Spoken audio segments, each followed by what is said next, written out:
So it's a very intense shlokas of Gita. Remember, we were talking about Atma and soul and body and all those things. So it will continue more. So before starting it, let's pray to Krishna. Only He can give us the understanding to understand His words.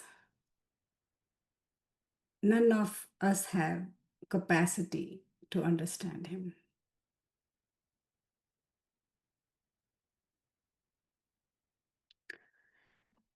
So it's chapter 2 and shloka 29.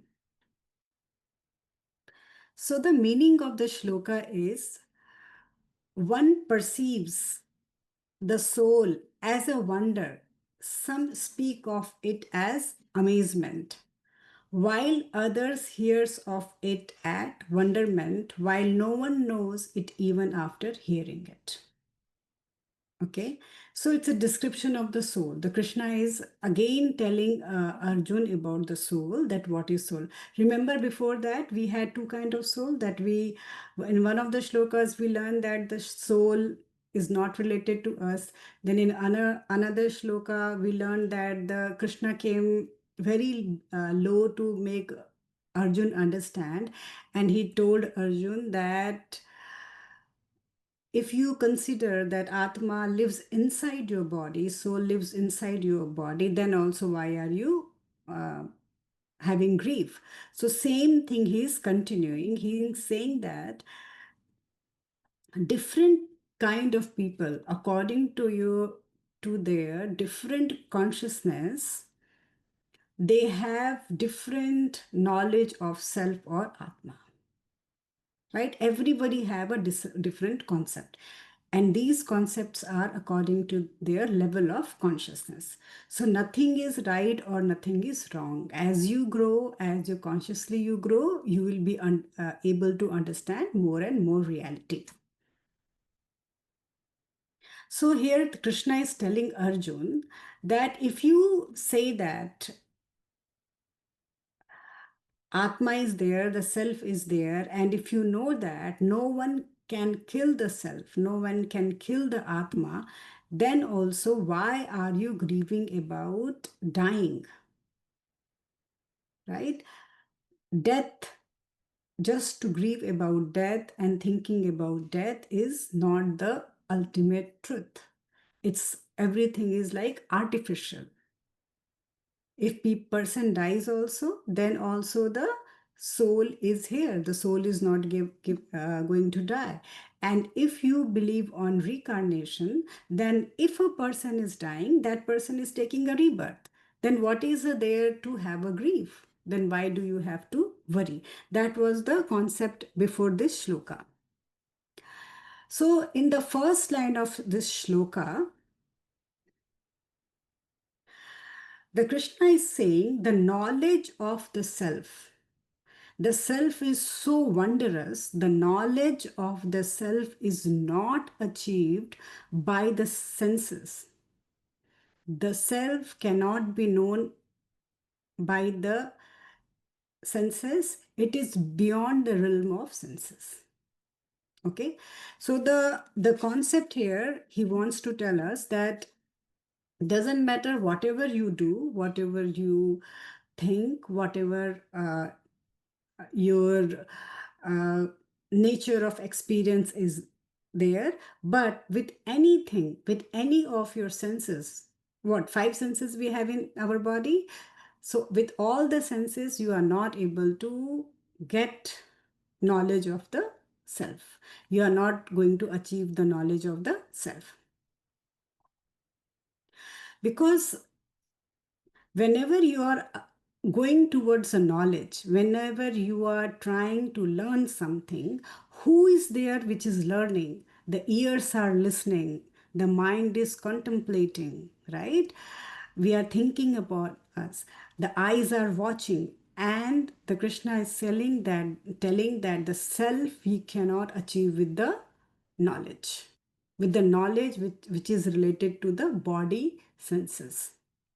So we have to understand very deeply, very slowly I will be telling so everybody can get it. So here he is saying about the body which has senses, that body cannot understand about self, because self is not something which is easy to which we can experience with our senses. Remember? So this was the first. Okay, so when we see a object, what happened, right? When we see, when how do we know that there is an object, there is something? The first thing is we see with our eyes, then there is the object, there is a light or something in which that we can see the object, then there is the power to see the object. So three things is needed to see anything. First, the eyes we need. If it's too dark, then we cannot see anything. So there should be some light, the light of knowledge, the light of self realization, and then you should have the power to see it, right? You should be so realized that you can see it. So three things is needed to see the self. The object is here, what the object is we are talking about, it's like self. So we need eyes, we need some light, means some knowledge, and then we need the self realization inside ourselves to realize the self. Okay, so if we think that we are hearing stories, or we are talking about it, or we are doing some chanting or some kind of sadhana, that's okay. It's all path to go towards the self realization. But for the self realization, you need eyes. The eyes should be open. There should be some light, and you need to be. You need have the self knowledge to realize the self realization. Will I'll talk more about on this later in the shloka. So what happened if you have eyes also? If the entire room is dark, we cannot see anything, right? So we need some light inside the dark room so we can see. But in the sense, when we talk about the self, when we talk about the pure consciousness, pure oneness, it has self light. It illuminates by itself. So it doesn't need any kind of light from outside. When you have that kind of power inside you, you will start seeing that light. Your eyes will become like that, that you can see the purest light. Before that, with help of anything, you cannot see it. So after that, Krishna in this shloka talked about the three kind of body, right? Three kind of body. The first is the physical gross body. The second is subtle and casual body. The second is casual body, sorry, subtle body, and the third one is casual body. So as we know the gross body, like what is gross body? The body which is made with the food, this body, right? Which physically we can see it. In common language, we can see that the physical appearance of the body, like how do we look? And in we go to the five layer of the five layer, in that we can say annamaya kosha, right? The annamaya kosha, which is just made with the food, what kind of food we are eating. So our body behaves like what kind of food we are eating, and we know that. For example, if you eat a lot of greasy food and fatty food, you will become fat, you will have so many health problems. If you eat nice food, you will not have any kind of body problem. So taking care of gross body is mostly dependent on the food, what kind of food we are taking inside our body, right? So it's just a physical body made of food and water inside our physical body. So now one more thing I will add it here. When we do any kind of meditation with water, remember we used to do meditations with water or the element of water, that all the five element and especially the element of water and everything, it's related to the physical body. Okay, it's all related to physical body. It works on the physical body. So it was physical body. Now then after that we have subtle body. So the subtle body, it's different from the physical body. So the subtle body have 17 elements. If you guys have pen paper, write it down that it has 17 elements. Because again, if I ask, you guys will, no one will remember. So it has 17 elements. The 17 elements are 5 senses, 5 organs of action, 5 vital air, mind and intellect. Okay. Now, if we go to the 5 layers of body, from where to where it's taking the subtle body, it's taking the pranamaya kosha, manomaya kosha, or vijnanamaya kosha. All these 3 koshas are, they come under the subtle body. Okay, so all 5 senses, 5 organs, 5 vital air, mind and intellect with it. What kind of intellect will be there? The impure intellect. Remember, many times we talked about it. The intellect is pure intellect. The intellect is impure intellect. Avidya and pragya, we have talked about many times. So, all these things make the subtle body. Any question on the subtle body? Yes, you said there 17 elements are 5 senses, 5 organs, 5 vitals. You said, what are the 5 vitals? Air. No, I thought, oh, okay. Yeah, we do the Air, earth, apana fire. vayu, yeah, apana vayu, prana vayu, vyana Oh, okay. vayu, all those 5 airs in the Oh, body. okay. So, pranamaya kosha is the 5 vital air, right? Then the senses are controlled basically by the manomaya kosha, Mm-hmm. right? The third kosha, that the manomaya layer, it controls everything. Then we have mind and intellect on top of it. All these things together makes the subtle body. So 17 elements are there. This, I think this we all need to memorize, that there are 17 elements and all these things make the subtle body. Okay? Any other question with subtle body? Sorry, one more time the count. 5 senses. We have a taste, this, all of that, 5 senses. Mhm, mhm. 5 organs. What are the 5 Nose, organs? eyes, Nose. Okay. skin. Yeah. Okay. And the vitals, apanavayu, air, you said. Yeah, the 5 Mind vitals, and, mind and okay. intellect. It's all make the subtle body. Right? So what happened with the food, we can make change in our gross body. Very easy to make change. Right? We can have healthy food, we can have sattvic food, tamasic, rajasic food, and we can make that change. But when we go to subtle body, the changes are so difficult. Everything is there. All the senses, all the vayus, all the organs, mind, everything is in the subtle body. So what take I took from it today, that it's very hard to work on the subtle body. If somehow we can work on the subtle body more and more, then we will be more in the control, right?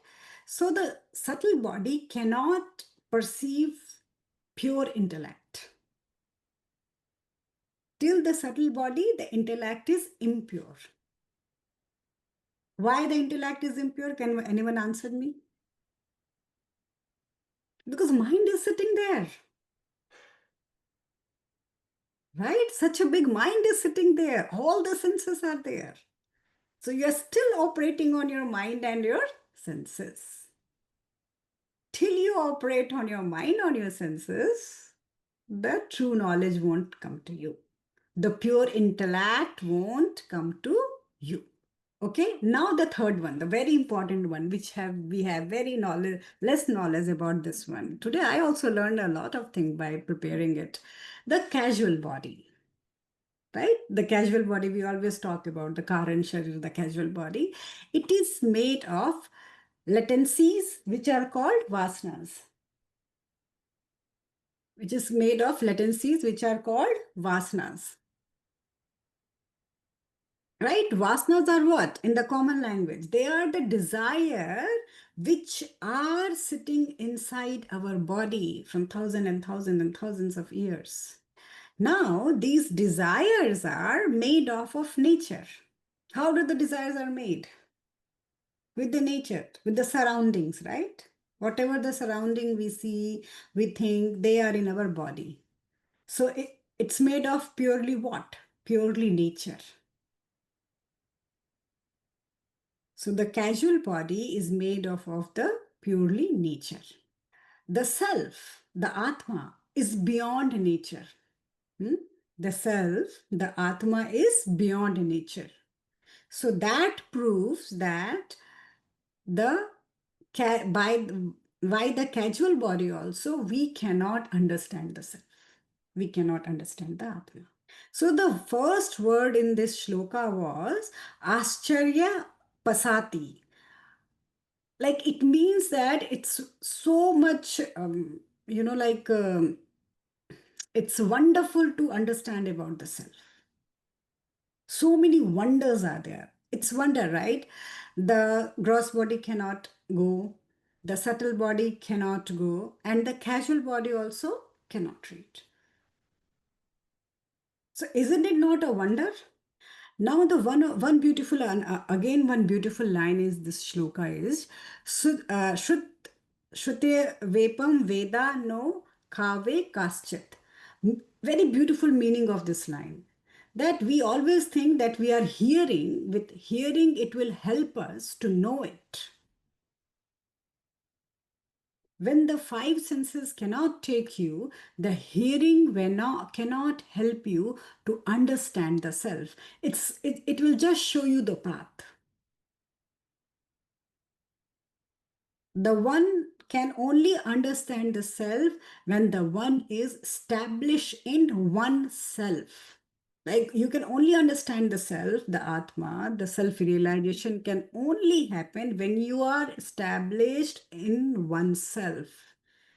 When you are into pure Advaita space, there is no two, there is only one. So, why it's said like that? Because after hearing others' word, reading, getting knowledge from here and there, we cannot understand the self at all. It can only show us the path to go, nothing else. The walking we have to do by ourselves.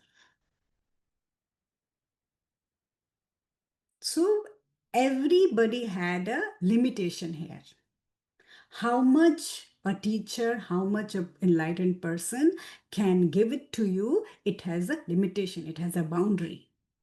After that, it depends on the person who is receiving, that how they are perceiving it. So with all kind of sadhana, meditation, yoga, whatever you are doing, all things which you have to do for your own self to get the right knowledge of the self, you have to do it by yourself. Nobody is going to do any sadhana or anything for you. That work everyone has to do by oneself, themselves only. Vasana, you guys understand? The vasanas are desire. The vasanas are the tendencies in the body which shows and shows and shows again and again. Right? You know this is wrong. You know that you should not do this. Then also we do all kind of things because of the vasanas, because of these tendencies, the latencies inside our body. We are compelled to do things which are not good. We cannot say the bad things. Many of the good things also we do like that, because these kind of it's in our gene that we have to do, right? Many people come to me who are like sick or having a so many problems, and then also they will be claiming that they have to help so many people. I have to help, I have to help, but what? So here the helping people is what? It's kind of a vasana, it's kind of a desire. So all good things and bad things come in this vasana and desire. And you guys can understand inside your body what kind of vasanas you have. Like if you talk about me, maybe with food, with sweets, right? Maybe sometime getting anger, sometime being lazy, right? So everybody can check yourself and see what kind of vasanas you have inside you and how to, yeah, No, no. You finish first. Yeah. no, no, and how to come out from these vasanas. So my question is, they suddenly come, right? And Yeah, suddenly go they off. suddenly go off. Yeah, It's like where, I mean, like clueless how it even comes and goes. yeah, because it's sitting in your genes from thousands and thousands of years. Suddenly they appear and they go. When you understand that they are appearing suddenly, when you can have awareness of their appearance, then you can control them. But if you flow with that appearance, it means the vasana, the casual body is controlling you. Like who is controlling you, right? Where are you being controlled? So no one from the outside controls you, right? All these things inside your body controls you. You work according to all these things. And like you said, it's a mix of good and bad. Yeah, it's a mix of Some, good and bad. Yeah. so even if we can understand which ones are good, which ones are bad, in that particular moment, when it appears, No, no, no. So you need to understand that anything is not good. anything is not good. Okay. Good and bad is just for me and you, good and bad, right? But in the path of self realization, in the path of understanding the oneness, everything is a bondage for you, which is holding you. All the bad thing holds you, the good things are like more with sugar coated bondage for you. Say like I have a vasana like to help someone, even though like I'm tired. Yeah. So so I understand it's coming. So No, no. If the help is needed, if somebody is really in the need, you go and help. yeah, yeah. But But don't let it come with the latencies. Don't let it come with the desire to help. okay, it should just happen. It Like should just happen. The yeah, river is flowing, anybody can go and drink water. yeah, that's true. The Okay, river never plans that I will go to Vidya's house and flow there so she can have water. yeah, that's true. Right? So become like that. Become just flow. Now you know from where these kind of things comes from the vasanas they come. When you have water, people will come and drink. Who needs it? The people who are very self-realized, you will say that they will be in the middle path all the time. Not very happy, not very sad, not very excited. They will not even say anything bad about anything. They will be in the middle. Nothing affects them. The people who are partying and very fun loving people, those are the people who get too much angry.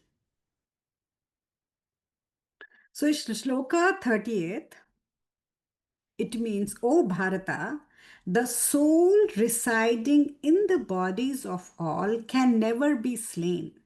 Therefore, you should not grieve for any being. Again, Krishna is saying here that soul which is residing, if you think the soul which is residing in everyone, it cannot be slain. No one can kill it. Then there is no reason for grief for any being. Any being means not for human beings, not for animals, not for plants, not for stars, not for moon, nothing.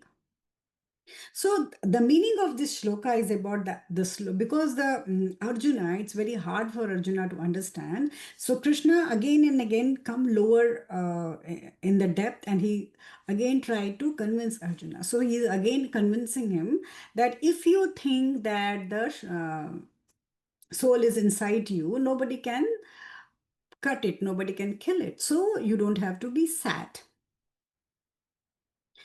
And it is imperishable, right? We read about that. It is imperishable. So it's not going to get, any kind of stale or bad or anything. It will be the Atma, the soul, the self, which will be always be new. One of the name of the uh, Atma, the Brahm, the soul is Nutan, like it's always new. So it's not going to get old and it's not going to get die one day. It's always be new. And what is the nature of the body? The nature of the body is perishable, right? Every moment, so many cells in the body die. Then the new cell take over. So whatever is happening in the body, it's not happening in the self. It's not happening in the Atma. It's not happening like that. So you should not grieve about your body.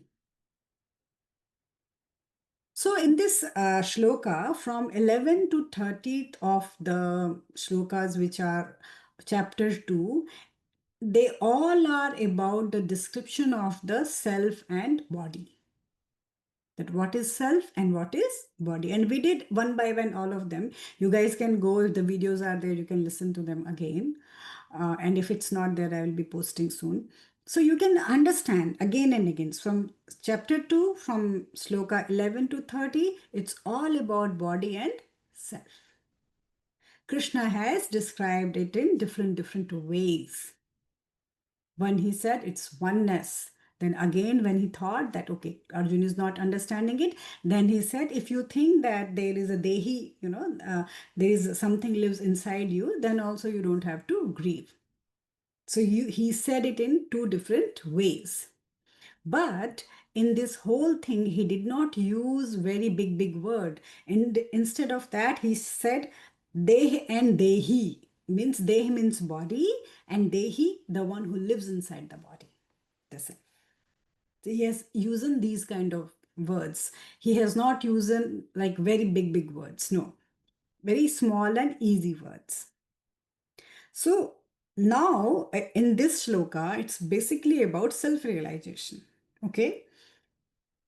For the self-realization, discrimination between the body and self is useful.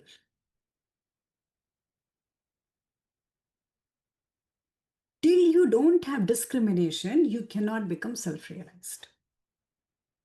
You need to have a discrimination between your body and what body? Not the regular body. The gross body, the casual body, and the subtle body. The three layers of body should be different and you have to be something else. Then only there can be self-realization. Till you have connection with your body, any kind of body, the gross body, the subtle body, the casual body, if you have relationship with this three body, it is hard to become self-realized.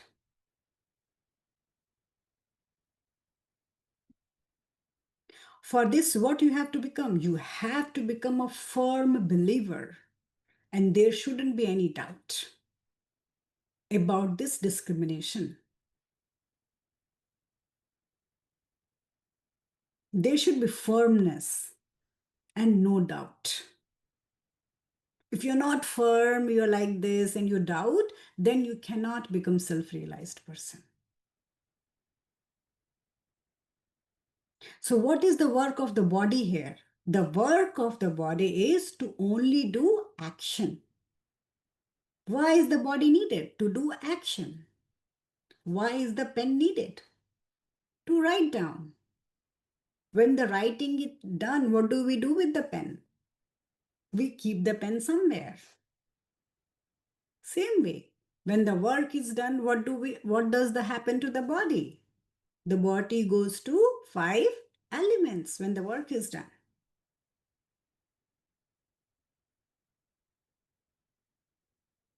So body is only needed to do actions. In order to announce the known unreal, it is necessary that seeker should renounce the relationship which our discrimination supports. Like, in order to understand that self realization, you need to have discrimination inside you. You cannot be take everything and then say that I will be self realized.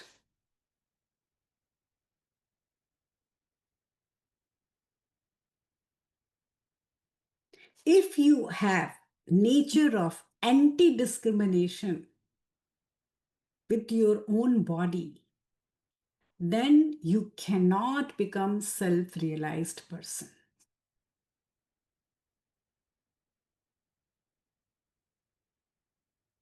The body means gross body, casual body, and subtle body, three bodies. It doesn't mean that I will not eat food, I will be hungry, I will be water, I will be without water, I will be just fasting. No, not that fasting is enough. Now come on the casual body. Look, where are you? What kind of senses you are having, where your senses are taking you, how the mind is operating, and how the intellect is operating. Then come to the casual body and see where your tendencies inside your body are taking you. What happened? Most of the religious work are only limited to the first layer, the gross layer. That I will do penance, I will do meditation, I will do yoga, I will do everything, and hatha yoga, and I won't eat food, I won't drink water. All the work basically is done on the gross body. Little bit goes on the mind control when you're not eating food or water. Little bit go in the mind control. But when we come to the casual, about the tendencies, about the vasanas inside you, hardly anyone goes and work on those vasanas.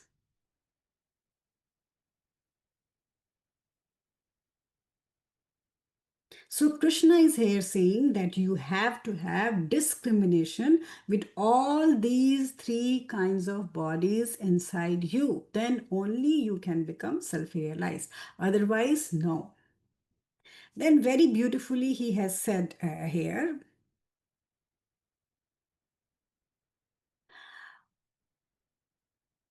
like you can have lot of big penance. Okay, you can be in trance all the time. You may perform various sacrifices, the people who sacrifice things. You may have like lot of offering you can give it to God. You can perform too many rituals also. But with all those things also, if you are attached to your body, any kind of body, you cannot be self-realized. So what Krishna says here, that anything you do, it doesn't mean that you are self-realized.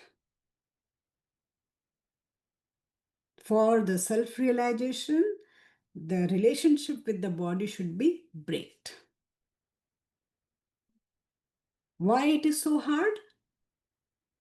Because somewhere there is I and I tendency. Who is doing the penance? Who is in the trance? Who is doing the sacrifice? Who is doing the charity? Everywhere we see the I. And this is what? The biggest bondage, the I, the biggest bondage.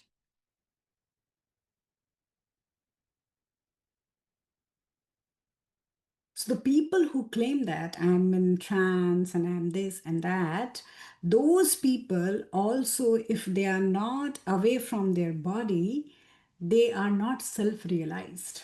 They can be on the stages of different higher consciousness, but we cannot say that they are self-realized.